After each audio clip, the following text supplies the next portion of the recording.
Hello guys भाई सब ठीक है। हेलो गाइस देखो आप करेंगे अपन सवाल क्या है कि एंथैल्पी परिवर्तन तथा आंतरिक ऊर्जा परिवर्तन में संबंध स्थापित करना है। लिखा है कि डेल्टा H बराबर delta E plus P delta V। ठीक है, तो हम बात करें तंत्र की। किसी तंत्र पर स्थिर दाब पर काम करें तो क्या होगा कि उसकी प्रारंभिक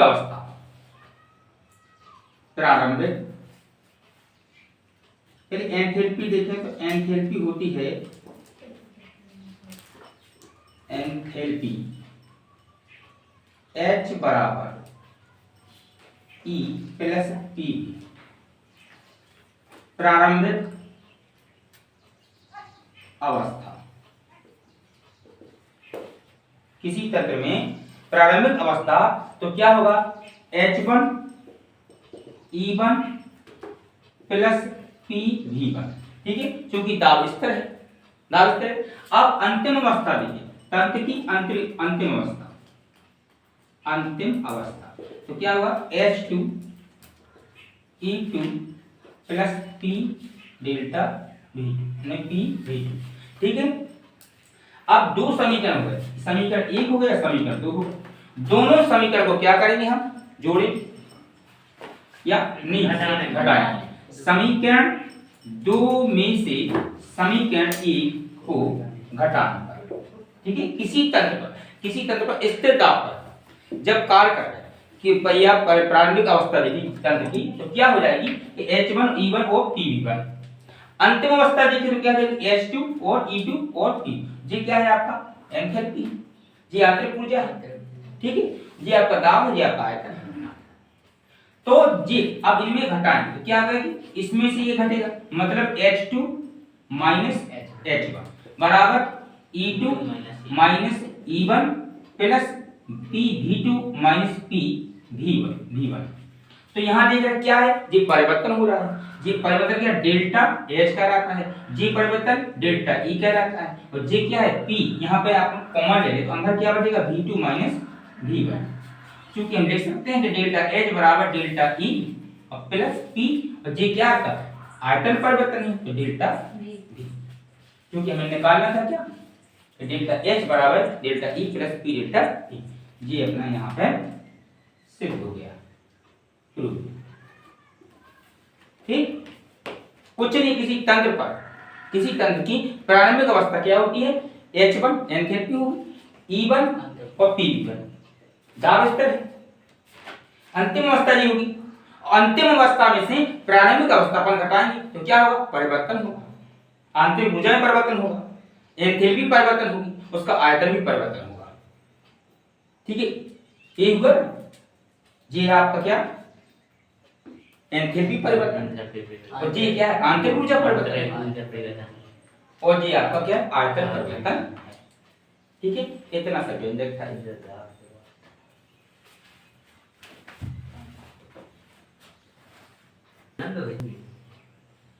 तो आप देखते हैं अब क्या है कि ये है आपका क्या मुक्त ऊर्जा, तो जी क्या है एंथैल्पी, जी क्या है एंट्रोपी। इनमें संबंध देखना है। ठीक है, क्योंकि हमें स्थिति क्या करना है जी वाली चीज। तो हम पहले मुक्त ऊर्जा की बात करें तो मुक्त ऊर्जा क्या कहलाती है। मुक्त ऊर्जा का मतलब होता है कि किसी तंत्र द्वारा ये तंत्र या निकाय से जो प्राप्त ऊर्जा ऊष्मा है या ऊर्जा है उसे किसी दूसरे काम में उपयोगी काम में लगा सकें तो उसे कहते हैं मुक्त ऊर्जा कहलाती है। इसका जो गणितीय रूप होता है वो होता है क्या G बराबर H और माइनस TS। ये होता है गणितीय रूप। समीकरण 1 बना दो। यहाँ पे G क्या है मुक्त ऊर्जा है, H क्या है एंथैल्पी है, और T है आपका परंताप, और S है आपका एंट्रोपी। ठीक है, अब एंथैल्पी देखिए, एंथैल्पी होती है आपकी क्या के H बराबर E प्लस P। ठीक है, ये क्या है आपका समीकरण 2। क्योंकि हम क्या देख रहे हैं कि H की वैल्यू हमें यहाँ प्राप्त है तो H की वैल्यू हम समीकरण 1 में रख देंगे। समीकरण 2 से H का मान समीकरण एक हम रख देंगे G बराबर क्या हो जाएगा E plus P V minus T S. ठीक है, अब क्या करेंगे हम मुक्त ऊर्जा में परिवर्तन करेंगे। मुक्त ऊर्जा में परिवर्तन, मुक्त ऊर्जा में परिवर्तन करेंगे तो डेल्टा G बराबर delta E plus P delta V और minus V delta P minus, और यहाँ पे क्वेश्चन में लगा रहे हैं इसी तरह, तो T डेल्टा S और प्लस S डेल्टा T। क्योंकि यह तंत्र पे काम किया जा रहा है वो कैसा है, इस यहाँ इस क्रम में स्थिर दाब है और इस तरह क्या है ताप है। प्रक्रम में स्थिर दाब अर्थात डेल्टा P बराबर 0 और स्थिर ताप, तो डेल्टा T बराबर क्या हो जाएगा 0, दोनों 0 हो जाएंगे, यहाँ पर मान रखेंगे तो क्या हो जाएगा कि डेल्टा G बराबर delta E plus P delta V, और इसका मान क्या शून्य हो गया और इसका भी मान क्या हो गया शून्य हो गया, बचा क्या T डेल्टा S, यही बचा, दोनों का मान क्या है शून्य। अब हम क्या देखते हैं कि G हमें क्या दिखाई दे रहा है एंथैल्पी परिवर्तन। जी क्या है आपका एंथैल्पी परिवर्तन, तो हम लिख सकते हैं यहाँ पे लिख सकते हैं कि डेल्टा H बराबर होता है delta E plus P delta V। ये क्या है एंथैल्पी परिवर्तन है, एंथैल्पी परिवर्तन। तो हम लिख सकते हैं कि डेल्टा G बराबर क्या delta H minus T delta S, और जी चीज हमें प्राप्त करनी थी, ये हो गया आपका सेट। ठीक, फिर दिक्कत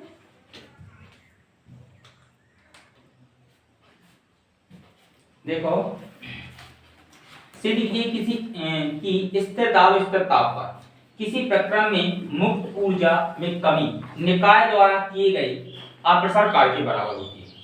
मतलब क्या है कि यहाँ जो कार्य कर रहा है जी कार्य क्या है अप्रसार है, ठीक है, उसमें क्या मुक्त ऊर्जा में क्या हुई कमी हुई। ठीक है, तो हम देखते हैं कि तंत्र द्वारा दो प्रकार के कार्य हो सकते हैं, कौन कौन से, प्रसार कार्य W एक्सटर्नल प्रेशर, ठीक, और दूसरा होता है अप्रसार कार्य W नेट। ठीक है, तो अब इनका योग मतलब तंत्र द्वारा कुल कार्य क्या होगा, कुल कार्य होगा आपका W बराबर WESP प्लस WNET। ठीक है, इनका योग होगा जी हो जाएगा समीकरण 1। अब हम देखते हैं कि तंत्र में जब Q ऊष्मा दी जाती है, क्या दी जाती है तंत्र को जब Q ऊष्मा दी जाती है तो उसकी आंतरिक ऊर्जा में क्या होगा परिवर्तन होगा। जब किसी तंत्र में पहले से जो ऊष्माएं हैं इसको और ऊष्मा देंगे तो इसके जो अंदर ऊष्मा है उसमें क्या होगा परिवर्तन होगा। तो क्या होगा डेल्टा ई नहीं मतलब डेल्टा ई जो आंतरिक ऊर्जा है क्या है डेल्टा ई, जब तंत्र को Q ऊष्मा दी जाती है तो आंतरिक ऊर्जा परिवर्तन क्या होगा कि डेल्टा ई बराबर Q प्लस W। ठीक जी हो गया समीकरण क्या 2।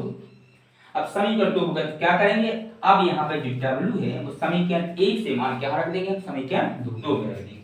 तो डेल्टा ई ऐसे लिख दो समीकरण 1 से W का मान समीकरण 2। ठीक है, समीकरण 2 है डेल्टा ई बराबर हो जाएगा आपका Q plus WESP plus WNET लग दिया। अब हम देखते हैं कि जो कार्य किया जा रहा है वो क्या कार्य द्वारा प्रसार कार्य बराबर क्या स्थिर दाब है, प्रसार का स्थिर दाब है तो क्या होगा, ऋणात्मक होगा। अर्थात प्रसार कार है तो जी कैसा है, स्थिर दाब पर, प्रसार कार स्थिर दाब पर, तो होगा आपका क्या के WEXP बराबर माइनस P डेल्टा V। ठीक है, ये होगा समीकरण क्या बना दे इसको 3। अब समीकरण 3 से जो हमें मान प्राप्त हुआ है जिस कार्य समीकरण, इसको बना दे समीकरण 3, इसके बना दीजिए 4। समीकरण 4 से जो मान कार्य रखेंगे समीकरण 3, तो डेल्टा E बराबर हो जाएगा आपका Q minus P delta V और प्लस WNET। ठीक है, ये भी समीकरण बन 5 बन गया। अब हम क्या देखते हैं, इस चीज का पक्षांतर करें इस तरफ तो क्या होगा, delta E plus P delta V बराबर Q प्लस WNET। ये चीज हमें क्या दिखाई दे रही है, ये एंथैल्पी परिवर्तन, क्योंकि हम लिख सकते हैं कि डेल्टा H बराबर डेल्टा E और प्लस P डेल्टा V, ये होता है। तो जी मान कहां पर रख देंगे, हम समीकरण 6 में रख देंगे। तो ये हो जाएगा डेल्टा H बराबर Q प्लस WNET। ठीक है, ये बन गया समीकरण बना दी कौन सा, 7 बना लीजिए। अब हम देखते हैं कि एंट्रोपी परिवर्तन से, एंट्रोपी परिवर्तन, एंट्रोपी परिवर्तन क्या होता है कि डेल्टा S बराबर Q अपॉन T। यहां से हम अगर Q का मान बनाएं तो हमें मिलेगा क्या, T डेल्टा S। ये मान कहां रख देंगे, हम समीकरण 7 में रख देंगे। तो क्या हो जाएगा, डेल्टा H बराबर T डेल्टा S और प्लस WNET नेट। ठीक है, जी समीकरण बन गया आपका 8। अब यहाँ पे इसका परिवर्तन करते हैं, क्या करें, पक्षांतर करते हैं। तो delta H minus T delta S plus नहीं बराबर WNET। क्योंकि हमें जी क्या दिखाई दे रहा है, मुक्त ऊर्जा परिवर्तन है। जी होता है आपका क्या, डेल्टा G बराबर होता है delta H minus T delta S होता है। जी मान यहाँ पे रख देंगे तो हम क्या हो जाएगा, डेल्टा G बराबर WNET। अब चूंकि तंत्र द्वारा कार्य किया जा रहा है, कार्य किसके द्वारा, तंत्र के द्वारा, तो कार्य कैसा होगा, ऋणात्मक होगा। तो हम लिख सकते हैं यहाँ पे मुक्त ऊर्जा क्या होगी, कमी होगी। अब तंत्र द्वारा कार्य करेगा तो इसकी जो ऊष्मा है वो उसमें क्या होगी, कमी होगी। तो कार्य कैसा होगा, मुक्त ऊर्जा की ऋणात्मक, मतलब WNET। तो यही चीज हमें सिद्ध करना था। लिखा है कि मुक्त ऊर्जा में कमी निकाय द्वारा किए गए आप्रसार कार्य के बराबर होती है। कोई दिक्कत नहीं है। सबसे पहले दोनों कार्य को देखा, दोनों कार्य को योग किया। योग करने के बाद हम क्या इसमें क्यू ऊष्मा दे रहे हैं, क्या है क्यू ऊष्मा दे रहे हैं, तो हमें जी चीज प्राप्त होगी। ये ऊष्मा गति का प्रथम नियम है, ऊष्मा गति का प्रथम नियम है कि हम उसको बदल सकते हैं, ऊष्मा को नष्ट नहीं कर सकते। क्योंकि हम देखते हैं कि हमें यहाँ पर जो W का जो समीकरण 1 से अपने मान कायदा के समीकरण 2 में रखा, हमें ये चीज प्राप्त हुई। क्योंकि प्रसार से स्थिर दाब पे हो रहा था तो जी भी आपका कितना ऋणात्मक होगा। हमने यहाँ पर मान रखा, इसका पक्षांतर किया तो हमें प्राप्त क्या हुआ, एंथैल्पी परिवर्तन।